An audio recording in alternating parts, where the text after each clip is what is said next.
वक्रतुंड महाकाय सूर्यकोटि समप्रभा निर्विघ्नं कुरु मे देव सर्व कार्येषु सर्वदा। आप सभी को सकट चौथ की हार्दिक शुभकामनाएं। माघ मास के कृष्ण पक्ष की चतुर्थी तिथि को सभी माताएं अपने बच्चों की लंबी उम्र और सौभाग्य के लिए भगवान गणेश जी की पूजा करती हैं और व्रत रखती हैं। इस दिन को सकट चौथ और कई नामों से जाना जाता है। कहीं पर इसे गणेश चौथ के नाम से, तो कुछ जगह पर संकष्टी चतुर्थी, माघी चौथ, लंबोदर चतुर्थी, तिलकुटा चौथ आदि नामों से पुकारा जाता है। और ये चौथ साल भर की सबसे बड़ी चौथ में से एक चौथ होती है। ऐसा कहा जाता है कि सकट चौथ का व्रत रखने से संतान के जीवन में आने वाली हर रुकावट, हर संकट को विघ्नहर्ता भगवान गणेश दूर कर देते हैं।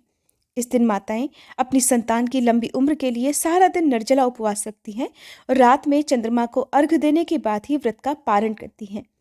इस व्रत को कैसे करते हैं, उसकी सही विधि क्या है, पूजन का शुभ मुहूर्त क्या है, चंद्रोदय का समय क्या रहेगा और इस दिन रहने वाले अशुभ मुहूर्त यानी कि राहुकाल का समय कब से कब तक रहेगा, इस बारे में आज की इस वीडियो में आप जानने वाले हैं। इस व्रत की सबसे खास बात यह होती है कि रात को चंद्र दर्शन करना और चंद्रमा को अर्घ्य देना सबसे जरूरी होता है। जिस तरह से करवा चौथ का व्रत बिना चंद्रमा की पूजा के अधूरा रहता है, तो उसी तरह से इस व्रत में भी चंद्रमा की पूजा जरूर की जाती है। तो ऐसे में क्योंकि सर्दियों का मौसम है, कोहरा होने के कारण या आसमान में बादल होने के कारण यदि चंद्रमा ना दिखाई दे, तब चंद्रमा की पूजा कैसे करनी चाहिए, इसके बारे में आपको हमारे चैनल पर अगली वीडियो में जानकारी जल्दी मिल जाएगी, जिसके लिए आप हमारे चैनल को सब्सक्राइब जरूर कर लीजिएगा। साल 2023 में 10 जनवरी मंगलवार के दिन सकट चौथ है और इसी दिन व्रत भी रखा जाएगा। व्रत के एक दिन पहले शुद्ध सात्विक भोजन करना चाहिए और सारा दिन व्रत रखकर रात को चंद्रमा की पूजा करके व्रत का पारण कर लिया जाता है। इस व्रत में तिलों का प्रयोग अनिवार्य रूप से किया जाता है। कहीं कहीं पर तिल और गुड़ से बकरा भी बनाया जाता है, जिसकी बलि रात के समय दी जाती है। चतुर्थी तिथि प्रारंभ होगी 10 जनवरी मंगलवार की दोपहर 12:10 से और समाप्त होगी 11 जनवरी बुधवार की दोपहर 2:31 पर। क्योंकि हमें चंद्रोदय का जो समय प्राप्त होगा वो 10 जनवरी को ही प्राप्त होगा, इसलिए चाहे 10 जनवरी को दोपहर से ही तिथि लग रही है, लेकिन फिर भी व्रत 10 जनवरी को ही रखा जाएगा। इस व्रत को वैसे तो माताएं अपने बच्चों के लिए रखती हैं, लेकिन इस व्रत को कोई भी रख सकता है। भगवान गणेश अपने भक्तों के सभी संकट दूर करने वाले हैं, इसलिए इस व्रत को निसंतान दंपति संतान सुख की प्राप्ति के लिए या कोई भी अपने संकटों को दूर करने के लिए रख सकता है। 10 जनवरी मंगलवार को सूर्योदय का समय रहेगा सुबह 7:14, सूर्यास्त का समय रहेगा शाम 5:54 पर और चंद्रोदय का जो समय है वो रात 8:55 पर रहेगा। अब जानते हैं इस दिन रहने वाले कुछ शुभ मुहूर्त और अशुभ मुहूर्त यानी कि राहुकाल के समय के बारे में। तो 10 जनवरी मंगलवार को ब्रह्म मुहूर्त का समय रहेगा सुबह 5:16 से लेकर 6:04 तक, जो कि स्नान के लिए और सुबह की पूजा के लिए उत्तम माना जाता है। अमृत काल का समय रहेगा सुबह 7:13 से 9:01 तक, यानी कि जो सुबह की पूजा है वो सुबह आप 9:01 तक भी जरूर कर ले। अभिजीत मुहूर्त रहेगा सुबह 11:59 से लेकर 12:43 तक और राहुकाल का समय जो कि अशुभ मुहूर्त माना जाता है शाम 3 बजे से लेकर 4:30 बजे तक रहने वाला है। आपको ध्यान रखना है कि इस मुहूर्त में आप कोई भी पूजा पाठ या कथा या कोई भी पूजा से या व्रत से जुड़ा हुआ शुभ कार्य करने से जरूर बचें। सकट चौथ का ये व्रत निर्जला रखा जाता है, लेकिन अगर कोई भी स्वास्थ्य संबंधी परेशानी हो, जैसे कि अक्सर गर्भवती महिलाएं भी इस व्रत को रखती हैं, तो आप फल के और जल के साथ में भी इस व्रत को रख सकती हैं।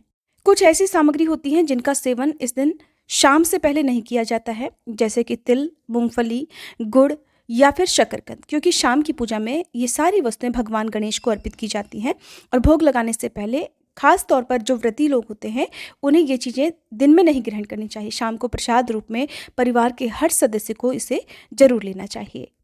आज के दिन भगवान गणेश की मिट्टी की नई प्रतिमा बनाकर उसकी पूजा करना ज़्यादा शुभ रहता है। अगर आपके लिए ऐसा संभव ना हो तो जो भी आपके मंदिर में भगवान गणेश जी की प्रतिमा या तस्वीर हो उनकी पूजा आप कर सकते हैं, क्योंकि ये दिन संकटा माता का यानी कि संकटा माता का भी होता है। ऐसे में संकटा माता की तस्वीर या मूर्ति भी आपके पास होनी चाहिए। संकटा माता यदि ना हो तो मन में भी आप उनका ध्यान कर सकते हैं। माँ संकटा का ध्यान की विधि जो है वो मैं आपको इस वीडियो में आगे बताऊंगी। पूजा के लिए आपको जो भी आवश्यक सामग्री है उनमें धूप, दीप, भगवान को भोग लगाने के लिए तिल और गुड़ से बने हुए लड्डू, तिलकुट जिसे कहते हैं। इसके अलावा दूर्वा, मोदक, आपकी सामर्थ्य के अनुसार जो भी भगवान गणेश जी को प्रिय वस्तुएं होती हैं, दूर्वा, मोदक, इलायची, इनका भी आप प्रयोग पूजा में कर सकते हैं। भगवान को इस दिन सिंदूर का तिलक लगाया जाता है। धूप दीप के अलावा आज के दिन कलश की स्थापना की जाती है। जिस तरह से आप बाकी दिनों में कलश की स्थापना करते हैं, कलश के अंदर जल भरकर उसके ऊपर आम के पल्लव रखकर, उस प्रकार से कलश की स्थापना करनी चाहिए, जिसका विसर्जन अगले दिन सुबह की पूजा के बाद कर दिया जाता है। सुबह को आप हाथ में जल या पुष्प लेकर व्रत का संकल्प लें, और जिस प्रकार का आपको ये व्रत रखना है, जैसे कि निर्जल या जल के साथ में, फल के साथ में, उस तरह का ही संकल्प आपको लेना चाहिए। सुबह आप भगवान गणेश के साथ पूरे शिव परिवार की पूजा करें और इसके अलावा संकटा माता की पूजा करें। दिन भर उपवास रखें। शाम की पूजा में आप कुछ जरूरी बातों का ध्यान रखें, जैसे कि शाम की जो पूजा होती है उसमें व्रत की कथा जरूर पढ़ी सुनी जाती है। वैसे तो बहुत से लोग सुबह और शाम दोनों ही समय कथा पढ़ते हैं, लेकिन जो लोग सुबह के समय कथा ना पढ़ पाए, उन्हें शाम को सूर्यास्त के बाद हाथ में तिल या फिर थोड़े से पुष्प रखकर व्रत की कथा पढ़नी और सुननी चाहिए। इस दिन गणेश भगवान और सकटा माता की जो कथाएं सुनी जाती हैं, वो संपूर्ण कथाएं आपको हमारे चैनल पर जल्दी मिल जाएंगी। आप व्रत के दिन इन कथाओं को जरूर सुनिएगा। शाम के समय धूप दीप जलाकर भगवान गणेश जी की पूजा करें। भोग में आज के दिन बहुत सारी जगह पर तिलकुट के अलावा जो भी शुद्ध सात्विक भोजन है उसका भोग लगाया जाता है। साबूदाने की खिचड़ी का, मूंगफली का भोग भगवान को लगाया जाता है। तो आपके यहाँ जो भी मान्यताएं हैं उसके अनुसार आप भोग की सामग्री जरूर पूजा में रखें। और एक लोटे में आप कच्चा दूध और जल मिलाकर उसमें थोड़े से सफ़ेद तिल डालकर, सफ़ेद फूल डालकर, रोली डालकर और थोड़े से शक्कर या बताशा डालकर चंद्रमा को अर्घ्य देने के लिए एक लोटा जरूर भरकर रखें। कथा सुनते समय आप सच्चे मन से कथा सुने, भगवान के मंत्रों का जाप करें। कोई विशेष उपाय यदि आपको बताया गया है तो उस उपाय को भी आप कर सकते हैं। बहुत सी जगह पर इस दिन अपनी सासू माँ को या परिवार की जो भी बड़ी बुजुर्ग महिला होती हैं उन्हें बायना दिया जाता है। तो बायने में जो भी सामग्री दी जाती हो आपके अकॉर्डिंग, जैसे कि वस्त्र, दक्षिणा, फल, मिठाई, भोजन, जो कुछ भी दिया जाता हो वो आप पूजा में रखें। पूजा समाप्ति के बाद व्रत खोलने से पहले ये बायना अपने परिवार की जो भी महिला हैं उन्हें देकर उनके पैर छूकर उनका आशीर्वाद लेना चाहिए। जहाँ तक हो सके शाम की पूजा अपने बच्चों के साथ, यदि बच्चे आपके साथ रहते हैं, बच्चे हैं आपके, तो उन्हें बिठाकर पूजा करनी चाहिए। उनके हाथों से भगवान गणेश जी को भोग लगवाना चाहिए और जो व्रत की कथा है वो उन्हें भी पढ़कर सुनानी चाहिए। यदि बच्चे साथ में नहीं हैं, दूर रहते हैं, तो कोई बात नहीं, आप खुद भी अपने बच्चों के नाम से भगवान गणेश जी को भोग लगवा सकते हैं। कथा के बाद भगवान गणेश जी की और सकटा माता की आरती गाई जाती है। आरती करने के बाद सबसे अंत में क्षमा याचना जरूर करनी चाहिए, ताकि दिन भर रखे गए व्रत में यदि आपसे कोई भी गलती हुई हो तो उसके लिए आपको भगवान क्षमा कर सके। भगवान गणेश जी की पूजा करते समय आप ओम श्री गणेशाय नमः या फिर जो भी उनका स्तुति मंत्र है, जिसे मैं अगली वीडियोस में आपको बताऊंगी, आप मंत्र का जाप कर सकते हैं। लेकिन सकटा माता का ध्यान आप यदि संस्कृत का श्लोक ना पढ़ पाएं तो हिंदी में भी कर सकते हैं।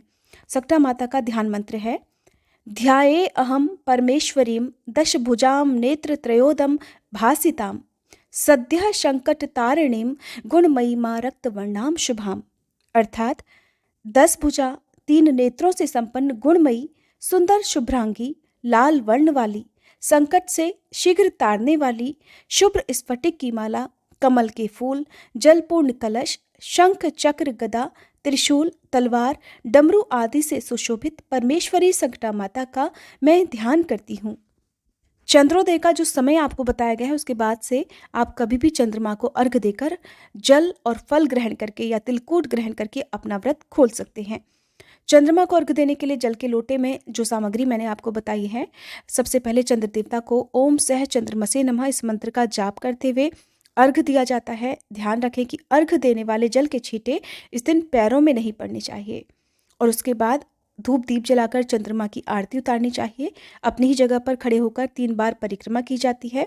धूप दीप जलाकर चंद्र देवता की आरती उतारने के साथ ही चंद्र देवता से परिवार में सुख शांति, अपने बच्चों के स्वास्थ्य के लिए प्रार्थना की जाती है। इस प्रकार से चंद्रमा को अर्घ्य दे दिया जाता है। जो दीप आपने जलाया है वो वहीं छत पर छोड़ देना चाहिए।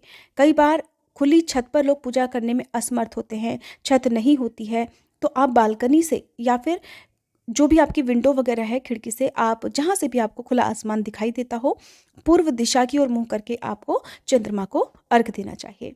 चंद्रमा ना दिखाई दे तो ऐसे में भगवान शिव की पूजा, जिसमें चंद्रमा वो अपने मस्तक पर धारण करते हैं, उनकी पूजा करके उस तस्वीर में आपको चंद्रमा के दर्शन करके भी अर्घ देना चाहिए।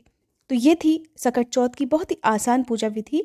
इसके अलावा सकट चौथ के दिन बहुत सारे नियमों का पालन किया जाता है। कुछ गलतियाँ ऐसी होती हैं जो हम जाने अनजाने में कर जाते हैं, या यदि आसमान में चंद्रमा ना दिखाई दे तो पूजा कैसे करनी चाहिए, कैसे अर्घ देना चाहिए, इस बारे में आपको आने वाली वीडियोस में बहुत सारी जानकारी मिलेगी। अगर आपको ये वीडियो पसंद आई हो तो प्लीज़ वीडियो को लाइक करके आप हमारे चैनल को सब्सक्राइब जरूर कीजिएगा।